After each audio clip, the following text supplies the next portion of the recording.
Hi, friends. Martha Creek here, reading from Martha's Pearls. Martha's Pearls, A Spiritual Approach to Life on Amazon and now in Audible if you listen. This is my gift for the month of February, which is my birthday month. Chapter 15, Emotional Intelligence.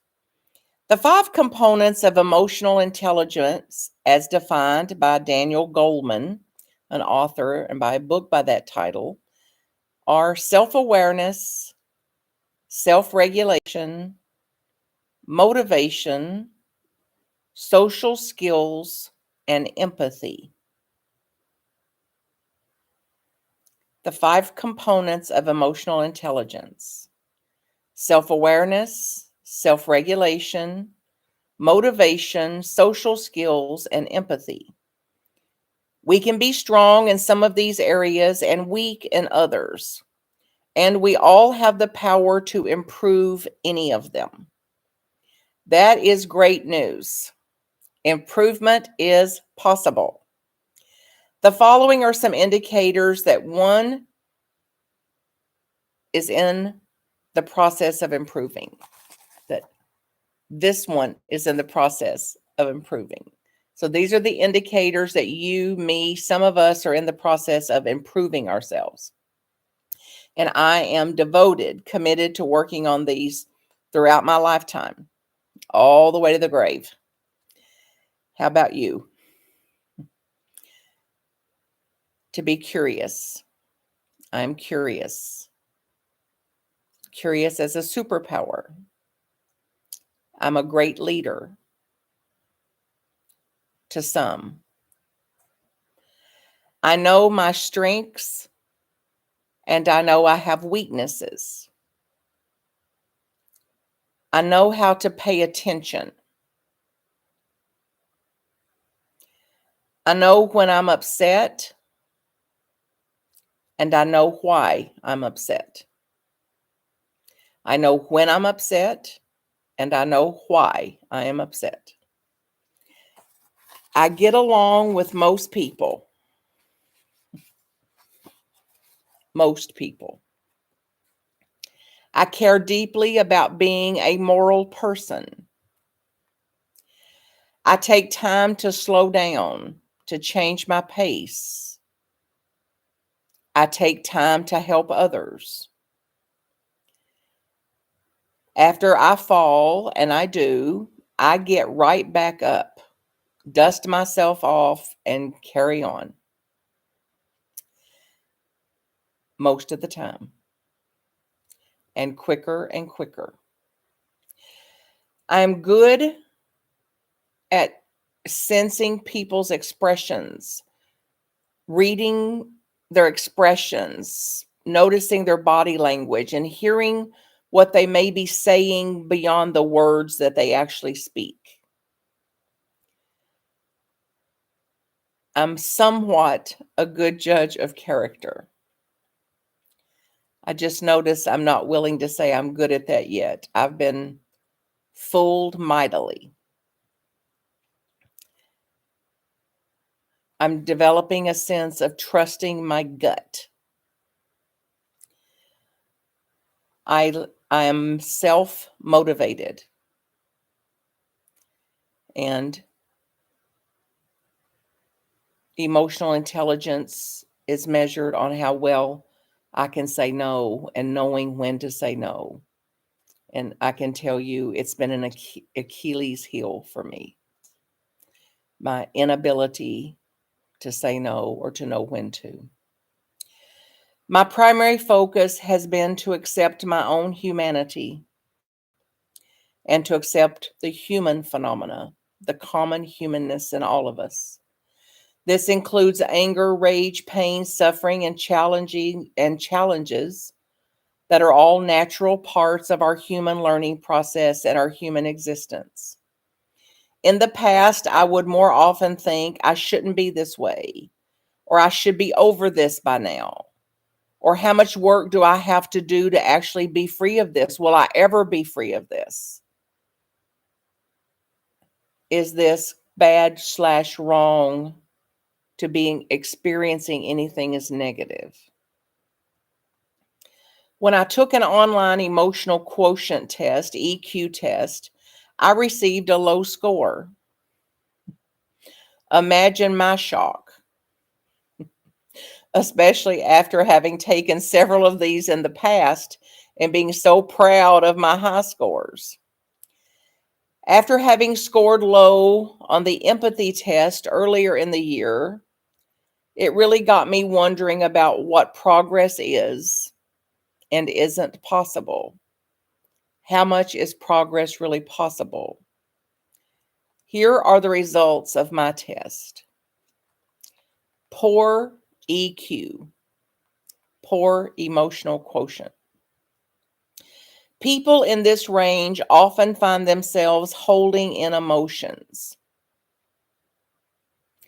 People in this range find themselves holding in emotions and feeling stress and anxiety.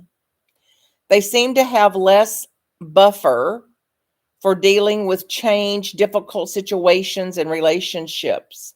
Some people also report depression or feeling lost, incapable. Whew. Are you allowing the winds of change to direct you too, instead of setting your own course using an internal compass? Are you responding to life and its pressures with fear and insecurity instead of passion and purpose? Studies of entrepreneurs, leaders, and employees at some of the world's top organizations reveal that EQ counts for twice as much as IQ. EQ counts for twice as much as IQ and technical skills combined in defining who is going to be the star, a star. So improving our emotional quotient, our EQ, results in better relationships, greater health, and a happier, healthy outlook on life. So I have some areas to work on. Given that self-awareness is the foundation of EQ, I have to start here on a road to higher EQ. Things to consider. What situations generally create pressure and stress for you? How are you handling these situations? What negative thoughts play over and over and over in your mind on a regular basis? Are these a true picture of reality? Are you afraid to share your needs and feelings with others? Is it because you're taking care of everyone else, being a martyr or a savior, or acting as the strong, silent type? If we have trouble expressing our emotional needs, if we regularly put others' needs before our own, there's a good chance that we will one day wake up feeling empty, depressed, even hostile. For sure, resentful. Do not let this happen to you. Take care of yourself. Express your key needs. It may be difficult at first, and research shows it will be a win-win to the degree that we can do this. So move into the zone of discomfort to express those needs, and you will be rewarded for your hard work several times over. And I say it's either bear the short-term discomfort or bear the long-term dysfunction. This is one of the keys to building emotional intelligence. You'll be happier, and those around you will better understand. Be grateful for their feedback. Remember, if life is 10% of what happens to us and 90% how we respond, then we hold the power to create the life we want. What great questions to ask. My EQ results were a wake-up call for me. What do we do when we feel anxious? How do we get emotional intelligence quickly? What do we do in those moments? Those very defining moments. Counting to 5, 10, 3, self-talk, dragon breaths, deep breathing.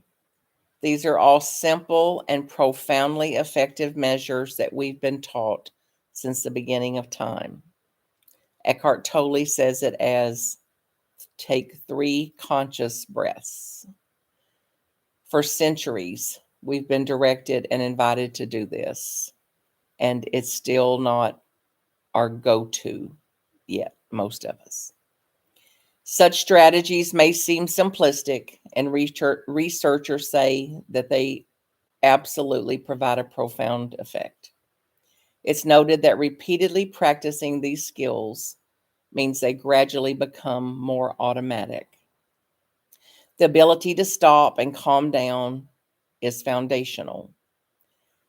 I am awake to and awakening to the reality of the power of the emotional field and emotional intelligence, and how thinking, intelligence, emotional intelligence, and IQ shuts down when I'm reactive. With a few deep breaths and some practice at observing self, I'm more able to be self-regulated. That new understanding telling me the truth about what is really running my show and moving in this new direction, a new behavior, for me seems like intelligence to me. Blessings to you, friends. Love to you. MarthaCreek.com to contact me.